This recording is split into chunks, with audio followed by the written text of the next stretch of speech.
وَلَقَدْ صَدَقَكُمُ اللَّهُ وَعْدَهُ إِذْ تَحُسُّونَهُم بِإِذْنِهِ حَتَّى إِذَا فَشِلْتُمْ وَتَنَازَعْتُمْ فِي الْأَمْرِ وَعَصَيْتُمْ مِنْ بَعْدِ مَا أَرَاكُمْ مَا تُحِبُّونَ مِنْكُمْ مَنْ يُرِيدُ الدُّنْيَا وَمِنْكُمْ مَنْ يُرِيدُ الْآخِرَةَ ثُمَّ صَرَفَكُمْ عَنْهُمْ لِيَبْتَلِيَكُمْ وَلَقَدْ عَفَا عَنْكُمْ وَاللَّهُ ذُو فَضْلٍ عَلَى الْمُؤْمِنِينَ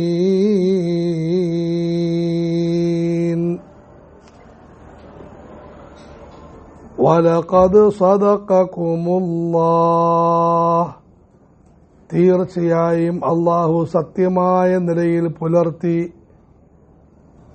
നിങ്ങളോട് പുലർത്തി വഅദഹു അവന്റെ വാഗ്ദാനത്തെ പുലർത്തി ഇദ് തഹുസ്സൂനഹും നിങ്ങൾ അവരെ പരിപൂർണമായി നശിപ്പിച്ചപ്പോൾ ബിഇദ്നിഹി പടച്ചവന്റെ അനുമതി പ്രകാരം നശിപ്പിച്ചപ്പോൾ ഹത്താ ഇദാ ഫശിൽതും അങ്ങനെ നിങ്ങൾ ഭീരുത്വം കാണിക്കുകയും വതനാസഅതും നിങ്ങൾ പരസ്പരം ഭിന്നിക്കുകയും ഫിൽ അംരി കാര്യത്തിൽ പരസ്പരം ഭിന്നിക്കുകയും വഅസൈതും നിങ്ങൾ എതിര് പ്രവർത്തിക്കുകയും ചെയ്തപ്പോൾ മിൻ ബഅദി മാ അറാക്കും അല്ലാഹു നിങ്ങൾക്ക് കാണിച്ചു തന്നതിന് ശേഷം മാ തുഹിബ്ബൂൻ നിങ്ങൾ ഇഷ്ടപ്പെടുന്ന കാര്യം കാണിച്ചു തന്നതിന് ശേഷം മിൻകും മൻ യുരീദു ദുനിയാ നിങ്ങളിൽ ഭൗതിക കാര്യത്തെ ആഗ്രഹിക്കുന്നവരുണ്ട് വമിൻകും മൻ യുരീദുൽ ആഖിറ നിങ്ങളിൽ പരലോകത്തെ ആഗ്രഹിക്കുന്നവരുമുണ്ട് ثم صرفكم عنهم ليبتليكم ശേഷം അല്ലാഹു നിങ്ങളെ പരീക്ഷിക്കുന്നതിന് വേണ്ടി അവരിൽ നിന്ന് നിങ്ങളെ തിരിച്ചുവിട്ടു വലഖദ് അഫാ അൻകും തീർച്ചയായും അല്ലാഹു നിങ്ങൾക്ക് പുറത്തു തന്നിരിക്കുന്നു വല്ലാഹു ദൂ ഫദ്ലിൻ അലൽ മുഅ്മിനീൻ അല്ലാഹു സത്യവിശ്വാസികളുടെ മേൽ വലിയ ഔദാര്യമുള്ളവനാണ്. അല്ലാഹു ഈ ആയത്തിൽ ഉഹദ് യുദ്ധത്തിൽ നടന്ന ചില സംഭവങ്ങളിലേക്ക് സൂചിപ്പിക്കുകയാണ്. അതായത് ഉഹദ് യുദ്ധത്തിൽ താൽക്കാലികമായി ചില പരാജയങ്ങളും നഷ്ടങ്ങളും സംഭവിച്ചു. ആദരവായ റസൂലുള്ളാഹി സല്ലല്ലാഹു അലൈഹി വസല്ലം മർമ്മപ്രധാനമായൊരു സ്ഥലത്ത് കുറച്ച് സഹാബികളെ അമ്പെയ്ത്തുകാരെ നിർത്തിയിരുന്നു. യുദ്ധത്തിന്റെ ആദ്യഘട്ടത്തിൽ സഹാബികൾ ശത്രുക്കൾക്കെതിരെ ആഞ്ഞടിക്കുകയും അവരുടെ വേരുകൾ ഇളകി അവരെല്ലാവരും പിന്തിരിഞ്ഞോടുകയും ചെയ്തു. തുടർന്ന് യുദ്ധമുഖത്തുണ്ടായിരുന്ന സഹാബികൾ ശത്രുക്കൾ ഇട്ടിട്ട് പോയ ഗനീമത്ത് സ്വത്തുക്കൾ ഒരുമിച്ച് കൂട്ടാൻ തുടങ്ങി. ഇത് കണ്ട് മുകളിലുണ്ടായിരുന്ന സഹാബികളും അങ്ങോട്ടേക്ക് വരാൻ ആഗ്രഹിച്ചു. അവരുടെ നേതാവ് അബ്ദുല്ലാഹിബ്നു ജുബൈർ റളിയല്ലാഹു അൻഹു ശക്തമായി വിലക്കി.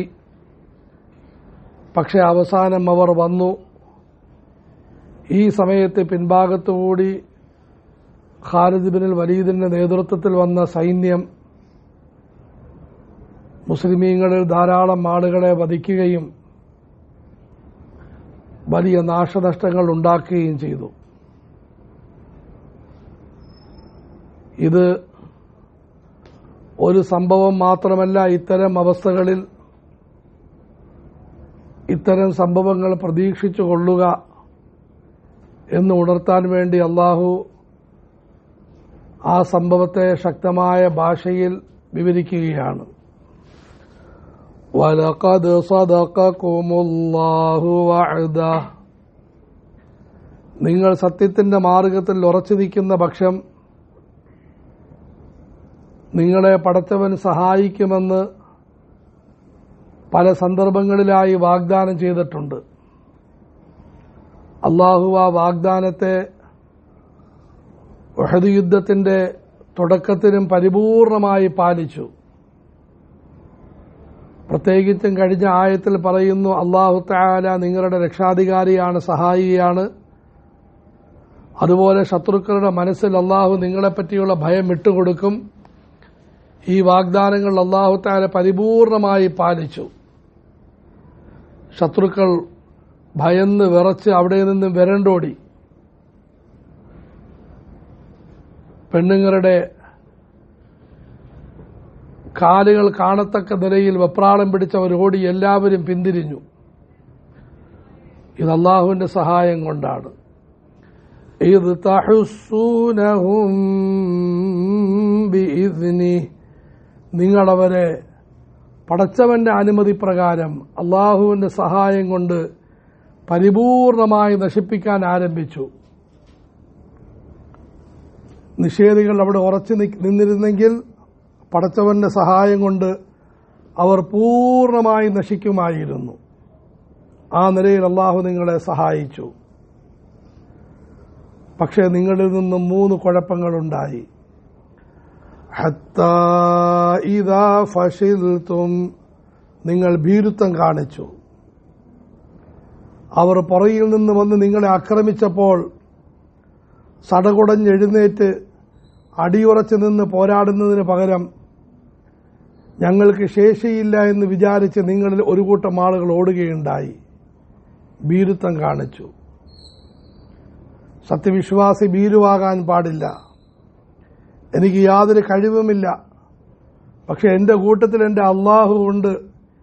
ഇത് വലിയ ധൈര്യവും വീര്യവും പകരുന്ന ഔഷധമാണ്. പക്ഷെ നിങ്ങൾ ഒന്ന് ഭീരുത്വം കാണിച്ചു, പിന്തിരിഞ്ഞോടി. വതനാസഅതും ഫിൽ അംർ, 2 പ്രവാചക കൽപ്പനയിൽ നിങ്ങൾ പരസ്പരം ഭിന്നിച്ചു. ആദരവായ റസൂലുള്ളാഹി സ്വല്ലല്ലാഹു അലൈഹി വസല്ലമയുടെ വ്യക്തമായ കൽപ്പന, അതിൽ ഭിന്നിക്കാൻ പാടില്ല. അവ്യക്തമായ കൽപ്പന, 2 കാര്യങ്ങൾക്ക് സാധ്യതയുള്ള നിർദ്ദേശം, അതിൽ കുഴപ്പമില്ല. പക്ഷേ വളരെ വ്യക്തമായി പറഞ്ഞു, ഞങ്ങൾ വിജയിച്ചതായും അല്ലെങ്കിൽ പരാജയപ്പെട്ടതായും കണ്ടാലും നിങ്ങൾ ഇവിടെ നിന്നും മാറാൻ പാടില്ല. ഈ കൽപ്പനയ്ക്ക് നിങ്ങൾ എതിര് കാണിച്ചു. ഭീരുത്വം കാണിക്കുന്നതിലൂടെ നിങ്ങളുടെ കാൽഭാഗം ശക്തി ചോരുകയുണ്ടായി. പ്രവാചകന്റെ കൽപ്പനയ്ക്ക് എതിര് പ്രവർത്തിക്കുന്നതിലൂടെ അരഭാഗം ഇല്ല കാൽഭാഗം ശക്തിയും കൂടി ചോർന്നുപോയി.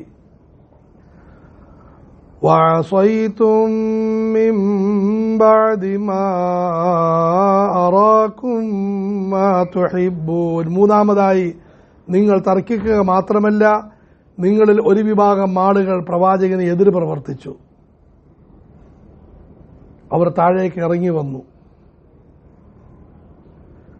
സമുദായത്തിന്റെ മുന്നേറ്റത്തെ തടയിടുക മാത്രമല്ല, പരാജയത്തിന്റെ പടുകുഴിയിലേക്ക് തള്ളിയിടുന്ന 3 പ്രവണതകളാണ്. ലോകത്തൊരിക്കലും ശത്രുക്കൾ മുസ്ലിമീങ്ങളെ പരാജയപ്പെടുത്തിയിട്ടില്ല, പരാജയപ്പെടുത്തുകയുമില്ല. മുസ്ലിമീങ്ങളെ പരാജയപ്പെടുത്തും, മുസ്ലിമീങ്ങൾ തന്നെ പരാജയപ്പെടുത്തും. ഒന്നെങ്കിൽ സ്വന്തം തെറ്റുകൾ, അല്ലെങ്കിൽ സ്വന്തം സഹോദരങ്ങളുടെ തെറ്റുകൾ കാരണം സമുദായം പരാജയപ്പെടും. ഒന്ന് ഭീരുത്വം, ദീനിന്റെ മാർഗത്തിൽ ഉറച്ചു നിൽക്കാനുള്ള ഭയം. എന്നെപ്പറ്റി ആളുകൾ എന്തു പറയും, താടി വെച്ചാൽ എന്തു പറയും, തൊപ്പി വെച്ചാൽ എന്തു പറയും, പർദ്ദയണിഞ്ഞാൽ എന്തു പറയും, ഇങ്ങനെയുള്ള ഭീരുത്വം. എന്റെ ജീവൻ നഷ്ടപ്പെടുമല്ലോ, എന്ന് പേടി, ഭീരുത്വം കാണിക്കൽ, 2 പരസ്പരം ഭിന്നത.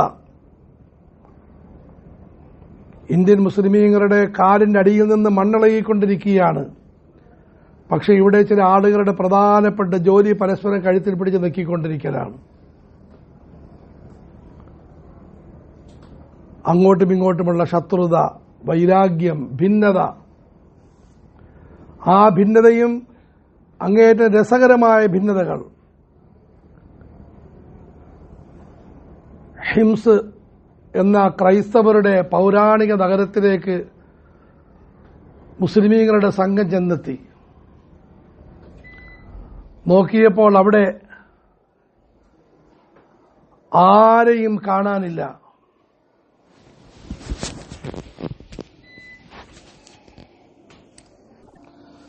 സഹാബികൾ ചെന്നപ്പോൾ അവിടെ വൃദ്ധന്മാര് മാത്രമേ ഉള്ളൂ, ചെറുപ്പക്കാരാരെയും കാണാനില്ല.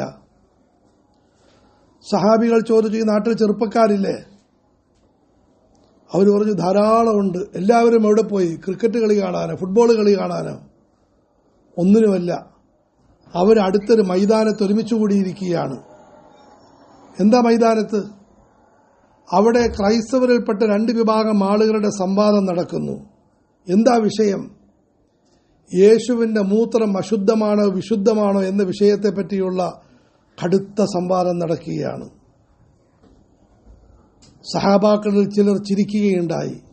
വിഡ്ഢികൾ, ശത്രുക്കൾ അവരുടെ അരികിലെത്തിയിട്ടും ആ സമയത്ത് ഇത്തരം വിഷയത്തിൽ തർക്കിക്കുന്നല്ലോ.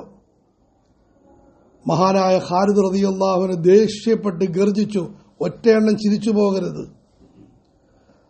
ഓരോ സമുദായവും അവരുടെ യഥാർത്ഥ ജോലി വിടുന്നതായ സമയത്ത് ഇത്തരം തരം താഴ്ന്നതും നിന്ദ്യവുമായ കാര്യങ്ങളിൽ കുടുങ്ങുന്നതാണ്. മുസ്ലിം സമുദായത്തിന്റെ ഉത്തരവാദിത്തമാണ് ആദരവായ റസൂലിന്റെ സന്ദേശങ്ങൾ പഠിക്കണം, ജീവിതത്തിൽ പകർത്തണം, ലോകത്തെത്തിച്ചു കൊടുക്കണം. വലിയൊരു ദൌത്യമാണ്. ഈ ദൌത്യത്തെ മറക്കുന്ന മുഴുവൻ ആളുകളും ഇത്തരം കുഴപ്പത്തിൽപ്പെടും. പടച്ചവരിൽ സത്യം, നിങ്ങളും ഇത്തരം കുഴപ്പത്തിൽപ്പെടാൻ സാധ്യതയുണ്ട്. ഇന്ന് സമുദായം അതിൽ വീടിരിക്കുകയാണ്. കൈയെവിടെ കെട്ടണം, കാലെവിടെ വെക്കണം, പെണ്ണുങ്ങൾ പള്ളിയിൽ കയറാമോ പാടില്ലയോ, ഭയങ്കരമായ തർക്കം നടന്നുകൊണ്ടിരിക്കുകയാണ്. പിന്നെ ന്യായമായ തർക്കങ്ങൾ കുഴപ്പമില്ല, അത് വേറെ വിഷയം. وَتَنَازَعْتُمْ فِي الْأَمْرِ وَعَصَيْتُمْ مِنْ بَعْدِ مَا أَرَاكُمْ مَا تُحِبُّونَ. നിങ്ങൾ പ്രവാചകന് എതിർ പ്രവർത്തിച്ചു. ഇതെല്ലാം നിങ്ങൾ ചെയ്തത് നിങ്ങൾക്ക് ഇഷ്ടപ്പെടുന്ന കാര്യം പടച്ചവന് കാണിച്ചു തന്നതിന് ശേഷമാണ്. അള്ളാഹുവിന്റെ സഹായം നിങ്ങൾക്കുണ്ടായി, പടച്ചവൻ നിങ്ങളെ സഹായിച്ചു. നിങ്ങൾ യുദ്ധത്തിന്റെ ആരംഭത്തിൽ ശക്തമായി മുന്നിട്ട് നിന്നു. അതിനുശേഷമാണ് നിങ്ങൾ ഈ കുഴപ്പങ്ങൾ കാണിച്ചത്. മിൻകും മൻ യുരീദു ദുനിയ, നിങ്ങളിൽ ചില ആളുകൾ ഭൗതിക കാര്യങ്ങളെ ലക്ഷ്യമിട്ടിട്ടുണ്ട്. ഗനീമത്ത് സ്വത്തിനെ ലക്ഷ്യമിട്ടു. അവരാണ് ഈ കുഴപ്പങ്ങൾക്ക് കാരണവും പിന്നീട് അവർ തന്നെയാണ് വിരണ്ടോട്ടം നടത്തുകയും ചെയ്തത്. വമിൻകും മൻ യുരീദുൽ ആഖിറ, നിങ്ങളിൽ പരലോകത്തെ ലക്ഷ്യമിട്ട ധാരാളം ആളുകളുമുണ്ട്. അവരുടെ മുമ്പിൽ പരലോകമാണ്, ഖബറാണ്, മഹ്ശറാണ്, സ്വർഗമാണ്. വലഖദ് അഫാ അൻകും, അല്ലാഹു കടുപ്പത്തിൽ കാര്യങ്ങൾ പറഞ്ഞതിന് ശേഷം പ്രത്യേകിച്ചും പിൻഗാമികളായ നമ്മളെ ഉണർത്താൻ പറയുന്നു, ഞാൻ നിങ്ങൾക്കെല്ലാം പുറത്തു തന്നിരിക്കുന്നു, സഹാബാക്കളെ നിങ്ങൾക്കെല്ലാം പുറത്തു തന്നിരിക്കുന്നു. പിന്നെ തൊട്ടുമുമ്പ് ഇത്ര കടുപ്പത്തിൽ പറഞ്ഞത് കുറ്റം കുറ്റം പോലെ പറയാനും പിൻഗാമികളായ ആളുകൾ സൂക്ഷിക്കാനും വേണ്ടിയാണ്. നിങ്ങൾക്ക് പുറത്തു തന്നിരിക്കുന്നു, അതുകൊണ്ട് നിങ്ങളും പരസ്പരം അങ്ങോട്ടും ഇങ്ങോട്ടും കുറ്റപ്പെടുത്തരുത്. നിങ്ങൾക്ക് ശേഷവും ആരും സഹാബാക്കളെ കുറ്റം പറയരുത്. ഇന്ന് മുസ്ലിമീങ്ങളിൽ വലിയൊരു വിഭാഗം ആളുകൾ സഹാബാക്കളെ കുറ്റം പറയുന്നു. എന്നിട്ട് അവരാകട്ടെ മേൽ പറയപ്പെട്ട കുഴപ്പങ്ങളെല്ലാം കൊണ്ട് നടക്കുകയും ചെയ്യുന്നു. ഒരിക്കലും പാടില്ല. അള്ളാഹു പറയുന്നു, നിങ്ങളോട് നിങ്ങൾക്ക് മുമ്പാകെ കുഴപ്പങ്ങൾ വളരെ വ്യക്തമായി പറഞ്ഞത്, നിങ്ങൾ ധിക്കരിച്ചു, ഭിന്നിച്ചു, ഭീരുത്വം കാട്ടി എന്നെല്ലാം പറഞ്ഞത് നിങ്ങൾ ജീവിതത്തെ നന്നാക്കാൻ വേണ്ടിയാണ്. അതുകൊണ്ട് നിങ്ങൾക്ക് ഞാൻ പുറത്തു തന്നു. വല്ലാഹു ദൂ ഫദ്ലിൻ അലൽ മുഅ്മിനീൻ, അല്ലാഹു സത്യവിശ്വാസികളുടെ മേൽ വലിയ ഔദാര്യമുള്ളവനാണ്. പശ്ചാത്തപിച്ചാൽ അള്ളാഹു പുറത്തു തരുന്നതാണ്. അള്ളാഹു നമുക്ക് മനസ്സിലാക്കാനും ഉൾക്കൊള്ളാനും തൗഫീഖ് നൽകുമാറാകട്ടെ.